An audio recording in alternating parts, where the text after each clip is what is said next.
And thanks to the machine medicine colleagues for putting this together and bringing us all. And thanks to all of you for being here this evening. We'll talk about brain-computer interface that I guess many of you are familiar with. And usually in the news, when we hear about BCI, we think also about big data and deep neural networks and powerful computational approaches. This evening, I will try to discuss with you for the next half an hour or so a complementary approach to using powerful computational architectures and big data. So I will not talk about big data, surprisingly enough. And you might guess that because also of my background. So I studied physics and mathematics. And moving from math to neuroscience, I focus on biology. So I want to talk to you today about a biologically grounded theory for brain-computer interface, which is a bit unusual, let's say, but still, like I said, complementary. And by the way, I'm very pleased for two reasons here. So one being in the jam studio of the biscuit factory sounds delicious. The other thing is the product that machine medicine people have, from what I heard, we just heard, is called Kelvin, from Lord Kelvin, who has done excellent work in physics and thermodynamics. So we'll talk a little bit about physics, but not much. So before we start, can I please ask to get a feeling of your background? Are you, most of you, are you like data science people here or computer science, or who is computer science background? Maybe. Okay, computer science. I don't know, data science, software engineering. Yeah, okay, the other half. And then we have neuroscience people here, maybe? Okay, great. So sorry. Any physics or math people? Maybe? Okay. Excellent. Okay, I'll be asking you then. No, I'm joking. Great. So a few historical remarks, right? We're talking about BCI. Maybe you know the story goes back to people like Alessandro Volta and Galvani, and also this gentleman over here, Benjamin Wilson, who was a British experimentalist, who was the first who stimulated the skull of a deaf person. And after electrical stimulation, this person reported improvement in their hearing. So they could hear a few small sounds, very weak sounds. Then the first implantable BCI was this cardiac pacemaker. Maybe you know the story by these Swedish doctors, Elmqvist and Senning, in 1958. The first cochlear implant was used in 1961 in Los Angeles, in the US, by House and Doyle. Success stories in neuroscience, right, is DBS for Parkinson treatment with deep brain stimulation by Alim Benabit back in 1987. Also, Helen Mayberg, with whom we're working on depression, has this treatment since 2005. And of course, we have recently the first human trial, and we hear a lot about BCI in the news about Neuralink. So what do we want to talk about today? We want to talk about how can I put an electrode in someone's brain and try to change the activity of the neural circuit, right? That's the main thing if I have some active system that stimulates a neural population.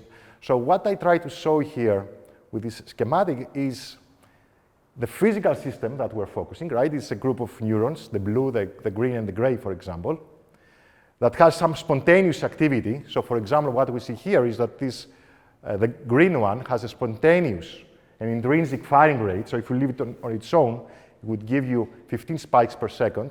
It would fire at this frequency. And this other one, the blue one, would fire at 80 spikes per second.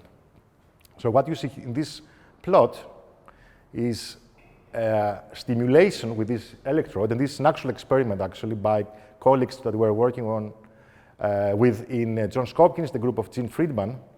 So what they do is they apply pulses. So the pulse rate is the number of pulses per second that they stimulate a bunch of neurons in auditory cortex. And on the horizontal axis, like I said, you see this increasing from left to right, so 100 pulses, 200, 300. And here on the vertical axis, what you see, and this is the amplitude of the current applied here, this vertical axis shows the difference, the delta of the firing rate, spikes per second, of the two populations, for example. So of this fast population that has intrinsic rate, so if you leave it on its own again, is 80 versus the slow one, the green one, which is 15. So for the same applied pulse, which is again here, we get a different change in the firing rate of these populations depending on their intrinsic properties, like the channels they have, the synaptic filtering, the biology. So what does this tell me? It tells me that there is an interaction between what the electrode does and what the electrical, let's say, activity, the intrinsic activity of this neural population is. So there is this yellow thing, which is the intrinsic electric field of these neurons that can represent the thought. So I'll call them, for simplicity, thought neurons. It's a neural ensemble, really. And then there is this other electric field applied by the stimulation electrode, and there is an interaction between the two, and the effect are this green curve and blue curve here. So you see, for the same stimulation, as we increase, like I said, the pulse, the green neuron and the blue neuron behaves differently. So their firing rates changes differently. So, but where can I find these thought neurons in the brain, right? Maybe we know a little bit about that. So these are the well-known neuron ensembles that we can record, for example, with super resolution techniques or optical imaging. So what you see here is the rat looking at a screen, and it has a microscope mounted on its head. So the screen is here. You can't see the screen, but what we see here are the recordings of activity from different neurons that the microscope is looking at, right? So let's play this again. What can you see here?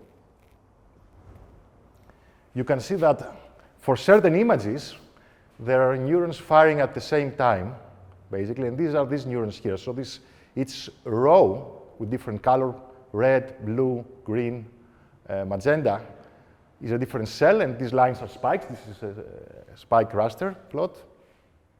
And at this moment in time, for example, we have the red and the blue and the green and the magenta cell firing at the same time when there is a certain image. So when the same image is presented to the rat, the same cells fire synchronously, and they can be found at different locations. So this is a neuron ensemble. This is a group of neurons, these 4 cells, that fire synchronously and maintain stimulus information. And same thing we can find, for example, with this other voltage-sensitive dye technique, the famous old experiments where you show an oriented bar. So the orientation is on the top left corner here. For example, it's vertical here, it's horizontal, and you see different neurons lighting up. Even for abstract notions, we can find neurons who fire synchronously. For things like numerosity, that's an example of an abstract quantity. So you show to the monkey, let's say 2 dots, 3 dots, 4 dots, up to 7 dots here, and the different parts of the posterior parietal cortex fire here. So for example, when you show 2 items, you have these yellow regions firing. When you have 1 item, you have these small patches. If you go now to 7 items, you have these other magenta patches firing. So different parts of your brain fire synchronously. And these are the well-known, for example, topographic maps in fMRI. You find similar thing in electrophysiology. So this is another data set by Earl Miller's lab at MIT, where let's focus on this right-hand plot here. This is the posterior sulcus, part of the monkey brain with this line. And the dots that you see here, it's a small, circle, is an electrode. So you have a square multi-electrode array that you put on the monkey brain, and then the monkey has to do a decision-making task where it decides, takes an action based on, for example, rule A, which rule A means, okay, decide based on color of what I show you.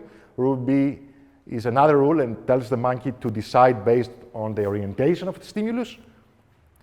So when different rules are applied, different parts of this multi-electrode array, which is the same, show correlated activity. So the lines you see here are pairwise correlations. So this line, for example, that connects this electrode and this one down here means that these two places, these two electrodes on the monkey cortex show correlated activity, fire synchronously. So these are patterns of synchronicity here.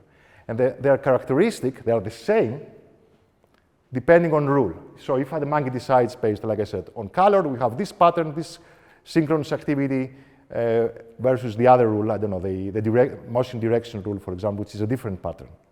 So we can find these thought neurons, these neuron ensembles in the brain, we can map them, and we can even manipulate them.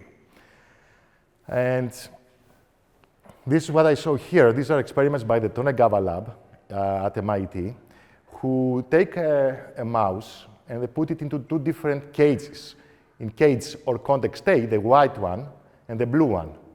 So when the mouse is in this cage, the white, they apply a foot shock. So they do it once, they take the mouse, they put it there, they apply a foot shock.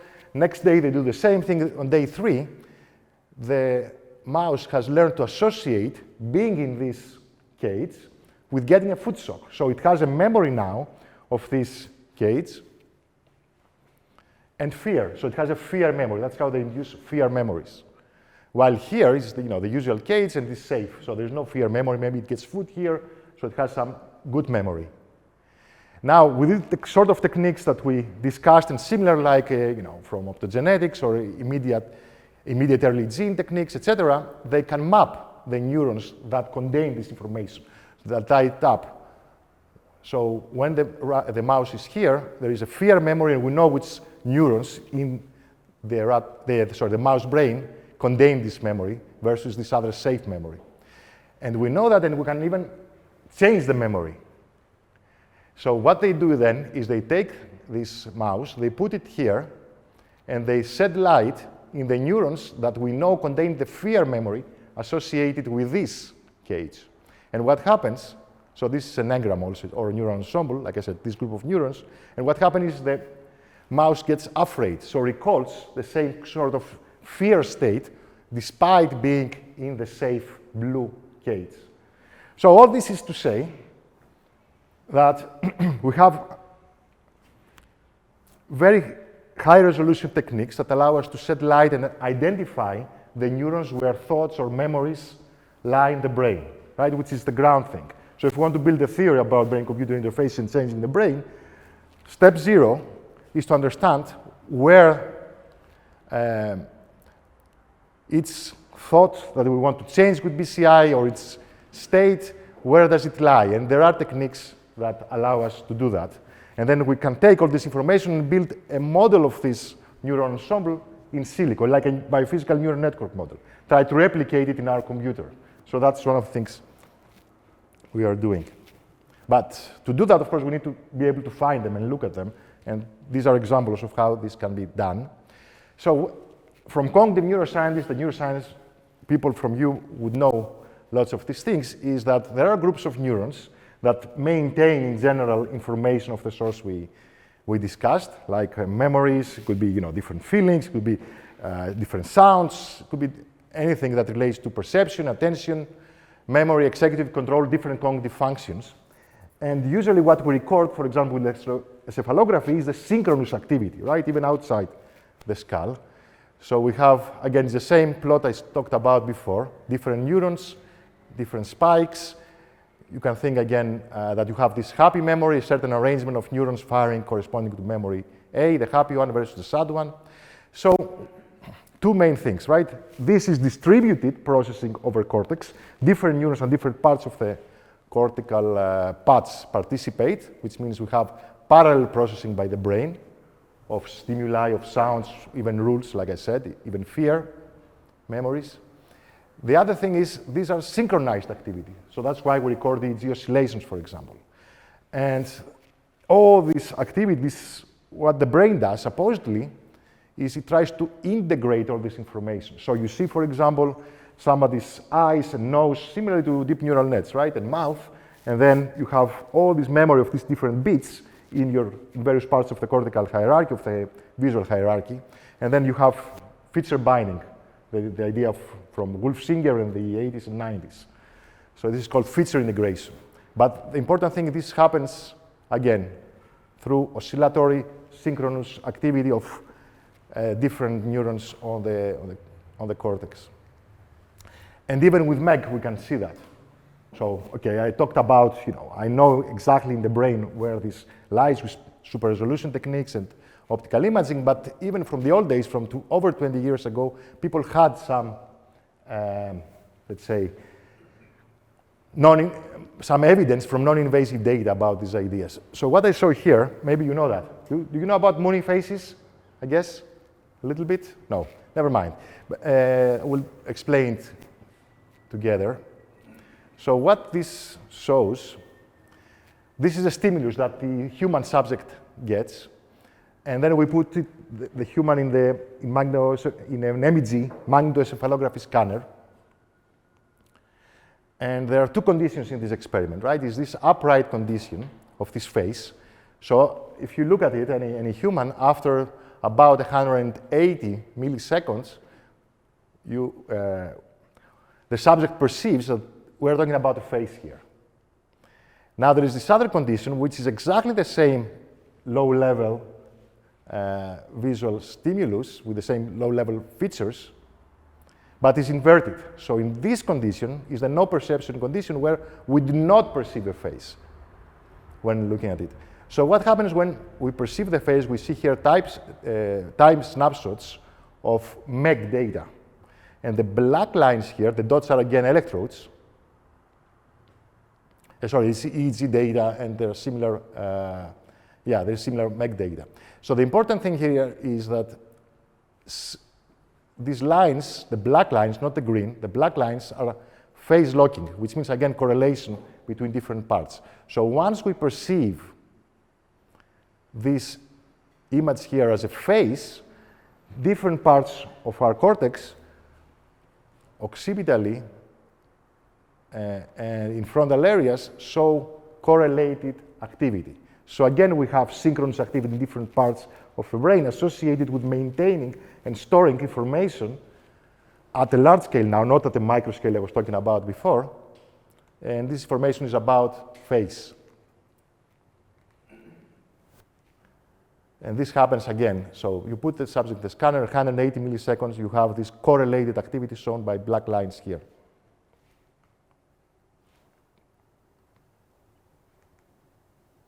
And the last, let's say, general idea I want to share with you. So what have we seen so far? That memories are formed by synchronous activity of different neurons in a cortical patch. I mean, that could be even small frontal areas or even across the whole brain, like we just saw. So here is memory one, let's say the blue cage or the white cage, different neurons light up. But then somehow these memories are stored, right? So you put the rat there, it responds like that because it's afraid, because it gets a food shock, these neurons light, and then you put it on the second day, and at some point, these neurons contain the information about fear. I'm talking about, again, this example here, right, that we form a fear memory. So assume now that the neurons that maintain this information are these blue neurons. How can it be that they keep information about fear when they are not firing, when the rat is not in the cage? The idea is that there are some plasticity mechanisms that are long-term, so the firing pattern here induces changes in the connectivity in how one neuron talks to another neuron. Like in a neural network, the weights change, and it's the weights and these short-term plasticity mechanisms that maintain the information about fear in this case, or the memory information. So not only do we know where to find these neurons and where the information is, we also know and we have hypotheses about how it's stored, and we claim that it stays there when, for example, like I said, with optogenetics, again, going back here, I'm reactivating these neurons. Or I put the mouse again in these gates. And if you think about it, this serves metabolic efficiency. So to store information, I don't rely on firing, I rely on plasticity. So I don't need to have neurons firing all the time, which is what I would say here. Only when it's necessary, only when the memory is used. Only, for example, like I said, the rat is put back in the cage and needs to react somehow. So what we have talked so far is about the biology and, let's say, the identification of these thought neurons or memory neurons in the brain. Is that clear? Yep. So we want to interact, right? We want to interact, we want to use BCI to change, basically, the activity. For example, remove the fear memory, let's say, in an ideal case scenario. A bit sci-fi, but we could do that. So what are we trying to manipulate? We're trying to manipulate the energy state of these neurons, so the field and how they fire. And the energy state of the neurons extends beyond the neurons themselves in extracellular space. So there is a field outside, and we'll talk about this in a moment. And then when we put the electrode, what it doesn't really touch the neuron, right? The electrode often sits in extracellular space and has its own field. So we're trying to really play around with this. So that's what the BCI does. It tries to alter, by throwing current there, it tries to alter the energy state and effectively the biology of this neural ensemble. But why are there, what do I mean by field, right? So neurons fire, okay. So they fire, as you know, the neuroscience people among you and maybe all of you, because if you look at the cell membrane, you have ion channels, you have sodium, potassium, calcium, etc. So ions and cations flow across the porous membrane, across these openings, and you have, spikes being generated, and also protein concentration changing, and all the neural firing and synaptic activity. Now, from the physics perspective, this means that I have different ions on each side of the membrane, so I have a transmembrane potential, right, that you measure with patch clamping, for example, because of this difference. And if I have this difference, it means that I can, basically, I have an electric field discontinuity, so I have different, like I said, ions and cations inside and outside. And the cell and the group of cells acts as, for example, a dipole. That's a dipole model in MEG or EEG that you know perhaps already. And this dipole means that I have, basically, if I have other charged particles, they will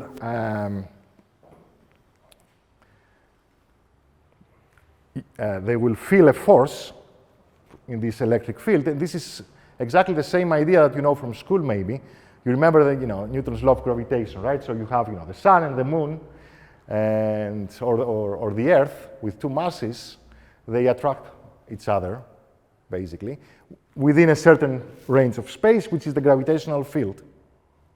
So same thing here. I have basically these ions and cations. I have charged particles. This means that the cell and the whole population is again a source similar to a mass, but it's here a source of electric field. So there will be again some place where I will see the effects basically on any charged particle, and also I will see the effects of interaction with the field that comes out of the stimulation, the current, the ions and cations that I put in the neural tissue with BCI, basically. So yeah, the important thing I want to say here is that when we talk about electrical activity in the neural tissue, I want to build brain-computer interfaces, we need to discuss two separate things. One is what the neurons do, so neural activity, and the other thing is, which is separate, what the electric field does, basically. So this is a slight different level of description. So think now, just to make it, to give a visual, let's say, representation of this, that this is the neural tissue beneath, under this multi-electrode array we saw earlier on the monkey brain. So the different colors we see here are different levels of depolarization. This is what we measure, the voltages we will measure. And that's one thing. And this is on the neural tissue. And this is what a neural network is doing, basically. But then the claim is, and the take-home message, that there is another level of description, which is the field description, which you see here, basically. So for its, and this is on top of the neural activity, neural tissue. This is another sort of electrical activity, and it's different in the same way that the masses, are different from the forces and the gravitational field. It's this sort of analogy. It's not the same thing, having a source from biophysics or any physics, really, and having a field description, basically. Very good. So, okay, so you can say, why do I bother, right? Okay, I gave you some, I tried to describe the physical system. I tried to describe what basically this new idea is, that we need to look at also this other level of electrical activity that sits above the neurons, which is the field level. And the reason this is interesting is because the field is not something, or at least according to our theory, is not something that is just an epiphenomenon, as we say for the Greeks in the room. Not only, it's not something that is just, if you put so many, if you put lots of neurons together or lots of ions, will just, emerge spontaneously. It has no role. The idea here is that the field really guides the neurons. And we have a couple of papers also out, if you're interested to dig more into this idea. So it's like the conductor. So if you want to have a thought, you need the emergent field guiding the neurons that represent the thought. That's a deep idea, and I know it's not easy to understand. So what do I mean? Let's say if you want to play a song, right? You need to have a couple of, maybe a quartet. Maybe you have one musician that plays the violin or the bass or the sax. You need to bring people together and have them train together, and maybe have some sort of collective understanding of the musical piece, of the song, of the symphony, and even better, put a conductor there to guide them. So that's the same thing that we're talking about here. So you have the neurons, they do something independently. Maybe one neuron fires because it likes, I don't know, gray, for example, in the pixels, and the other neurons like something else, or corners, or low-level vision kind of thing, Gabor filters, etc. But then, to really understand what a phase is, you need to have all of them, like we said, firing synchronously, plus, that's a new idea, you need the emerging field, the aggregate field, feeding back to them. That's the key idea. And then if you have BCI, what you're trying to do is to really try to change the conductor, change the field, and how it affects neurons, which is the second idea. So number one idea is that there is a top-down interaction of this collective consciousness, let's say, if you are you have philosophy people here. I had lots of philosophy people coming back to me after I published this idea, also this paper. Because for philosophers, philosophy of mind makes absolute sense that somehow you need some sort of collective consciousness forming in social networks, etc., to really have some sort of coordinated behavior. But for me, which provides stability, by the way, and guidance, and we'll see what this means. But for me, the motivation comes from complex systems and something called synergetics. So for the math people here, you might have heard the name of this person here, Hermann Haken, who is a German physicist and introduced the term synergetics, again from Greek, from synergia, or cooperation, synergy.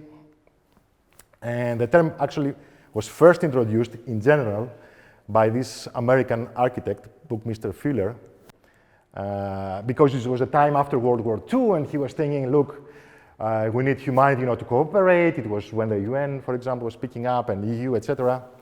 And Hermann Haken took these ideas about self-organization and cooperation of individual parts, like musicians in an orchestra, and said, maybe I can apply all these things and try to understand how systems self-organize in biology and physics, and used ideas also from these people here, Benoit Mandelbrot and Ilya Prigozhin. So this is basically, based on these math and theoretical arguments, we formulate the idea that the electric field is an emergent control parameter, as it's called. It's something that guides the neurons, basically, and changes the way they behave.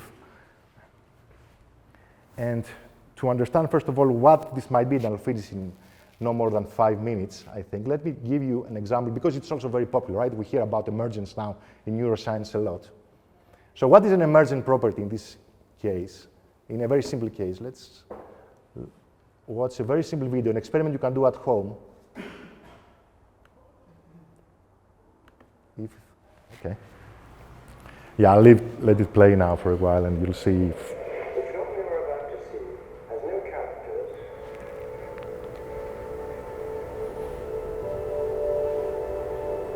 If you stare a little at your imagination, it is a film to describe to you the effect of cymatic frequencies on matter.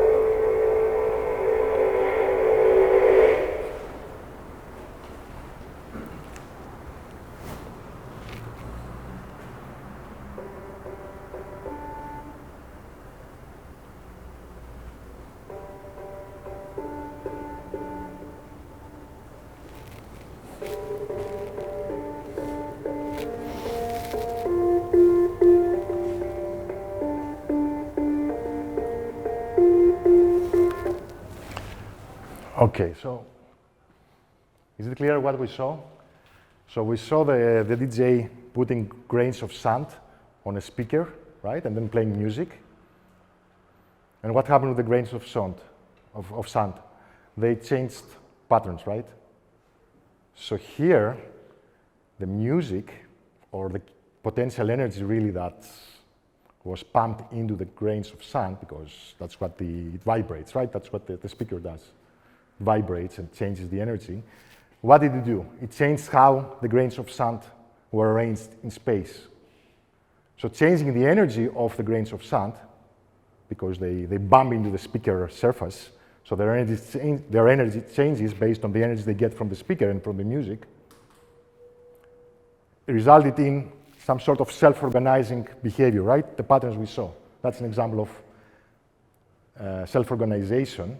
And here the emergent sense property is this energy we're pumping, basically. We're making the system somehow getting these patterns, getting this sort of kinetic energy, essentially.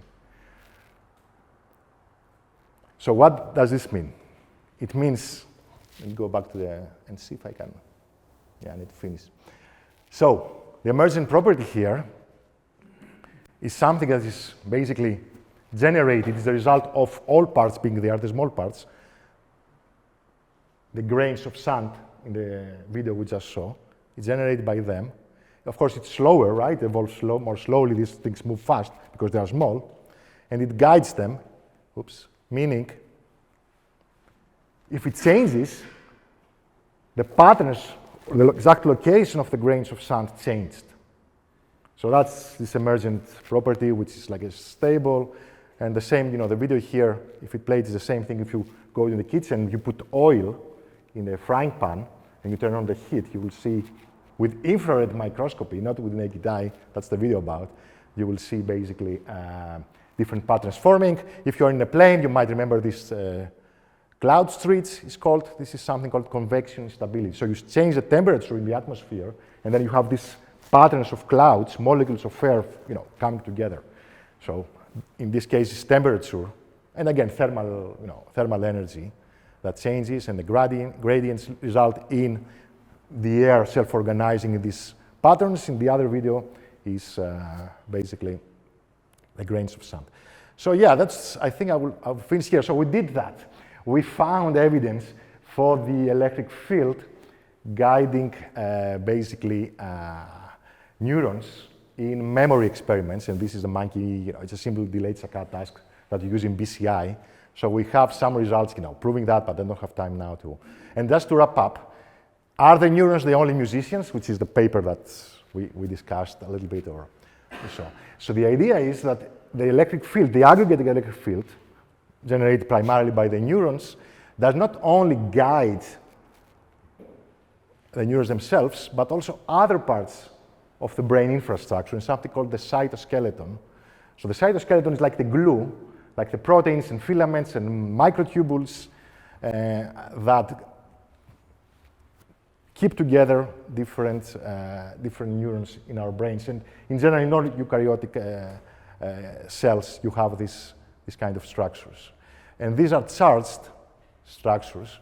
So besides neurons, in the brain, electric fields we get from proteins and other things. And for example, these microtubules are the sort of structure made up of proteins that you see in the cytoskeleton, in the glue between neurons.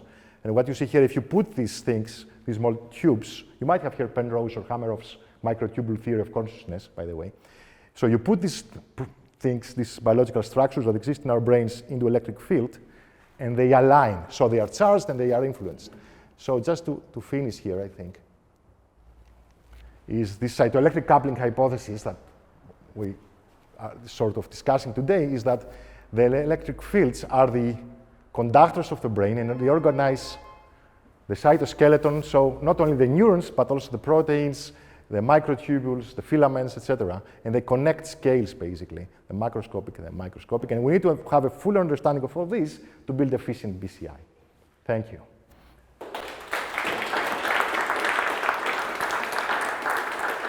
A couple of papers, colleagues, Gene Friedman from Johns Hopkins, Earl Miller, we did lots of work with Earl from MIT, a couple of papers, more coming out, and thank you, yeah. No, it's okay. Thank you very much, Dr. Pinotsis. It's very insightful. Before we go to a 10-minute break, do you have any questions for Dr. Pinotsis? You're doing that. Sorry. So most of the examples you show, they kind of think of the brain like as a biophysical system, and it's kind of homogeneous. Like you have these fields, and the neurons are kind of homogeneous. So what I mean that, for example, in the brain, you have like layers of neurons. Some of the neurons are excitatory, other ones are inhibitory. So I kind of wonder whether how much these ideas that you find, they are specific to the experimental settings that you find, and you have like ideal how to set up a brain-computer interface, and it might work like in certain parts of the brain, and other parts of the brain might be completely different, or even depending like how deeply you stimulate the brain, like which layer of neurons and stuff. So I'm kind of, yeah. Yeah, I mean, when you say I wouldn't necessarily, I mean, we have built models where we have different populations and different layers, not in this work, obviously, because, yeah, we've got some. We don't assume homogeneity here per se, but we don't distinguish, across all different sort of populations, for example. So there are some simplifications. Grasping, the whole complexities, I mean, that's how modeling works, right? You build a model, you build it more detailed, etc. I mean, it happens all the time, and it's definitely something we always do. In biological systems, in physics, even in sociology, the assumption is that the parts can be heterogeneous. So there is this kind of heterogeneity there that you are talking about, and we know that, and it's all over. The fact that we're not describing the full extent of it and having some limitation in our results because of that matter does not, let's say, preclude or does not cast doubt on the validity of the more general result that we're talking about here, this top-down influence of fields into neurons, for example, that I'm promoting, it was a focus of today's. The more, let's say, if the results we have here, let's say, provide, mathematically, we'll say, a bounds on the sort of electrical activity we expect to record. In what sense? In the following sense, that indeed locally we assume some homogeneity at some point to get this result. So in the case that there's no homogeneity across the whole patch we're recording from, what we can do is we can slice, basically, our patch into smaller homogeneous bits, and for each bit, this result, the equivalent result, will hold.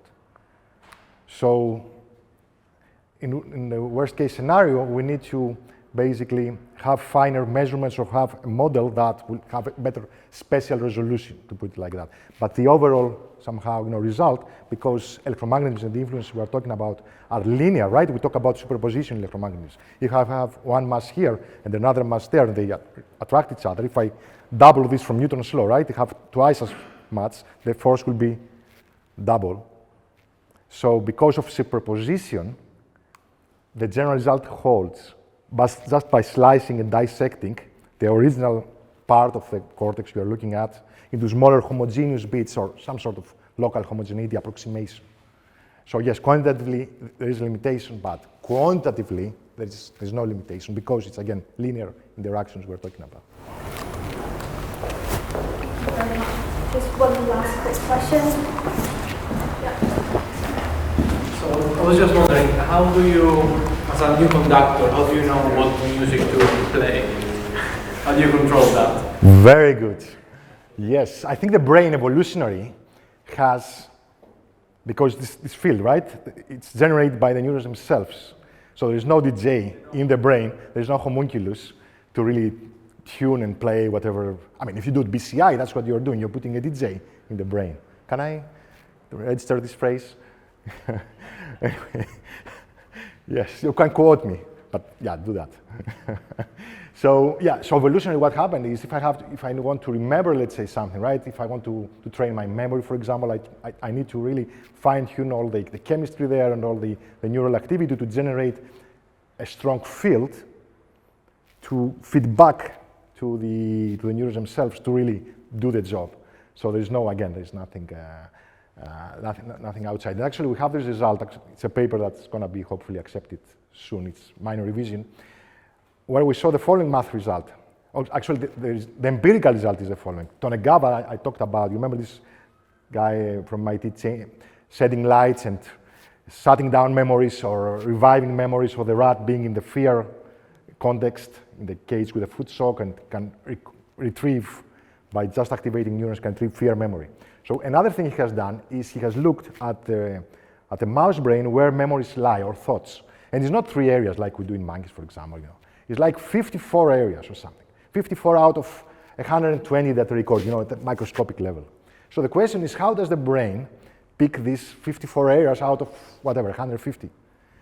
The idea there is that it happens in those areas where the aggregate field in those areas is a conductor. Means it's an if and only if statement in math, that only for those areas where there is a conductor, where the field itself feeds back, so there is not only one neuron, right? Not only one musician, but there is at least a quartet of musicians, like 4 or more people who play together and can produce a song. It is for these areas, these are the 54 areas that keep the memory. So again, evolutionary, under this, let's say, sort of physical constraint that whatever emerges needs to feed back to the neuron.